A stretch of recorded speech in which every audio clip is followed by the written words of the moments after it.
It's good to see you again in Vilnius. I'm Vi Hằng from Hanoi, and following are the main stories. Hungarian President tours Tien Giang province. Interparliamentary Union vows help to Vietnam in fighting HIV/AIDS. And later on, shelter helps hundreds of female trafficking victims.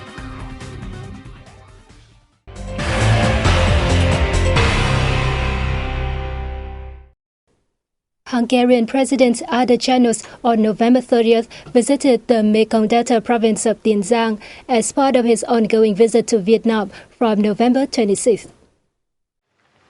He was introduced to the province's potential and advantages, especially in land and labor resources, as well as its socio-economic and cultural achievements. The provincial leaders briefed the guests on the locality's progress in agriculture restructuring and production, as well as its efforts in adapting and coping with climate change and natural disasters, especially in vulnerable areas such as the Dong Tháp Mười wetland and the coastal Gò Công area. The Hungarian president visited fish farms on Tien River and joined an eco-tour in Mỹ Tho City, where he visited ancient houses and enjoyed đơn ca tài tử music, one of the unique cultural practices of locals in the Mekong Delta region. President Ada Channels said he was impressed at the daily life and production of locals in Tien Giang, as well as socio-economic attainments of the province. The Interparliamentary Union, known as IPU, has pledged to work closely with Vietnam to prevent and drive back HIV/AIDS. IPU General Secretary Tien Giang told National Assembly Vice Chairwoman Dong Thị Phóng at a meeting in Hanoi on November 30th. Tien Giang is in Hanoi to help Vietnam prepare for the 132nd IPU Assembly and attend a workshop on HIV/AIDS prevention. Tien Giang recognized Vietnam's achievements in the field and said he hopes the country will become a strong member in the Union. Phóng said that Vietnam is honored to be selected again to participate in the Trilateral Cooperation Program on HIV/AIDS among the IPU, the UNAIDS, and an IPU member parliament. The results of this program, particularly the role of the Vietnamese National Assembly in combating HIV/AIDS and implementing the Millennium Development Goals, will be introduced at the upcoming 132nd IPU Assembly. At the meeting, Tien Giang appreciated the country's preparations for the 132nd IPU Assembly, which is slated for March 2015 in Hanoi. Vietnamese National Assembly deputies and representatives from Interparliamentary Union member parliaments discussed with experts what they can do to strengthen the prevention and control of HIV/AIDS at a workshop in Hanoi on November 30th. The event was co-organized by the Vietnam National Assembly, the International Parliamentary Union, and the Joint United Nations Program on HIV/AIDS. It is aimed at enhancing parliamentarians' awareness about HIV/AIDS and their capacity in building laws, as well as in monitoring law enforcement in the field. In opening the workshop, National Assembly Vice Chairwoman Dong Thị Phóng stressed that Vietnam has constantly updated and completed a system of policies and legal frameworks on HIV/AIDS prevention and control, which gradually met the requirements of reality and international legal standards in the field. UNAIDS Country Director in Vietnam, Kristen Schultz, hailed Vietnam as the first country in Asia to undertake maximum efforts to respond to the UNAIDS call. The UNAIDS pledged to work closely with Vietnam to find sustainable solutions to prevent and drive back and eradicate the HIV/AIDS pandemic by 2030. A rally and march took place on November 30th in Hanoi to respond to Action Month for HIV/AIDS Prevention and World AIDS Day. This year's event is themed No Stigma and Discrimination Against People with HIV/AIDS. Because despite many gains achieved in HIV/AIDS prevention over the past 30 years, stigma and discrimination against people living with HIV/AIDS is still common in many countries. In high-risk groups, stigma and discrimination are the major barriers to accessing prevention services and treatments, including testing, treatments, harm reduction, and rehabilitation services. They also create difficulties in detecting HIV/AIDS carriers in the community. To eliminate the disease, the Joint UN Program on HIV/AIDS has set the 3 zeros target: 0 new HIV infections, 0 AIDS-related deaths, and 0 discrimination. That's why the Vietnam's Action Month from November 10th to December 10th will focus its activities on strengthening awareness of the whole society on HIV/AIDS and reducing stigma and discrimination against people who are unfortunately infected. At the ceremony, Deputy Minister of Health Viet said the fight against HIV/AIDS in Vietnam has made significant achievements, with the number of deaths due to AIDS dropping over the past 6 years. However, the situation of HIV infection continues to be more complicated. Each year, the country still reports about 10,000 new HIV cases. Stigma and discrimination have made people with HIV to hide themselves and hinder those in high-risk groups from accessing health services, making it difficult for detecting new HIV infection cases. Stigma and discrimination are also major barriers to the rise of people living with HIV, including the rise to study and work like normal people. I wanted to tell everyone that it is my husband's family and my mother-in-law discriminating against me. I want to tell people not to discriminate against us and consider us as human beings. The Ministry of Health of Vietnam reported there are around 260,000 people living with HIV in Vietnam, but more than half of them know about their HIV-positive status.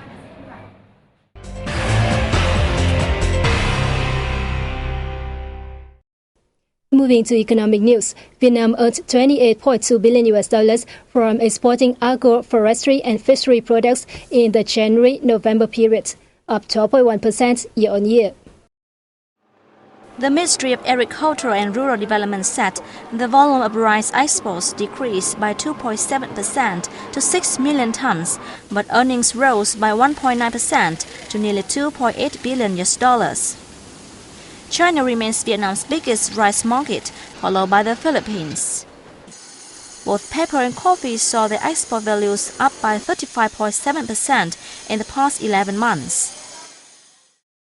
However, rubber exports generated only $1.6 billion, a year-on-year decrease of 27%.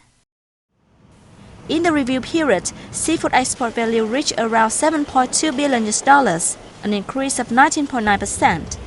The export revenue of forestry products went up 13% to nearly $5.9 billion, respectively.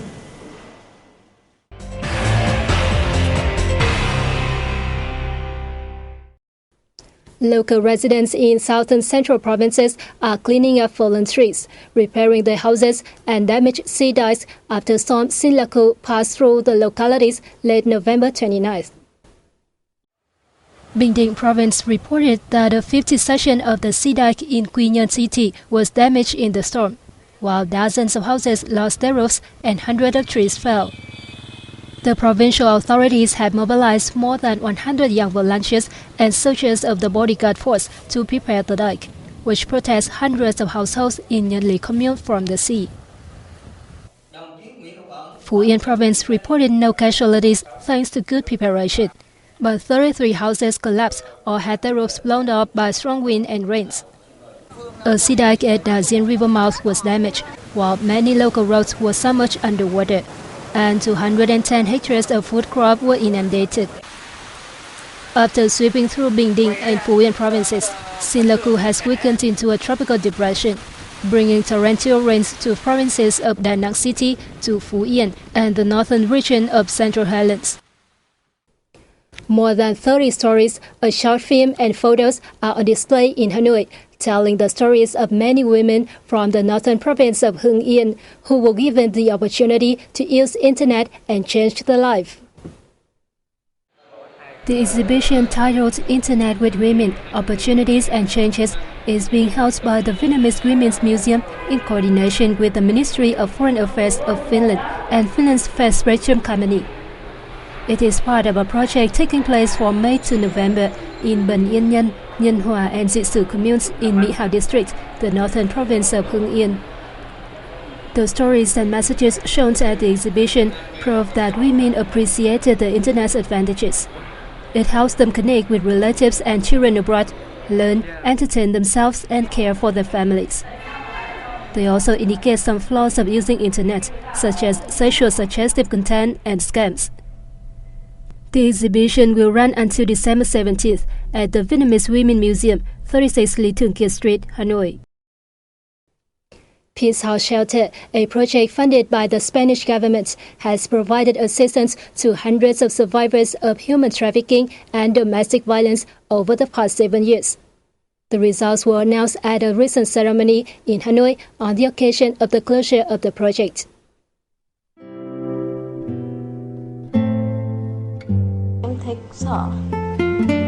Họ nói là thế em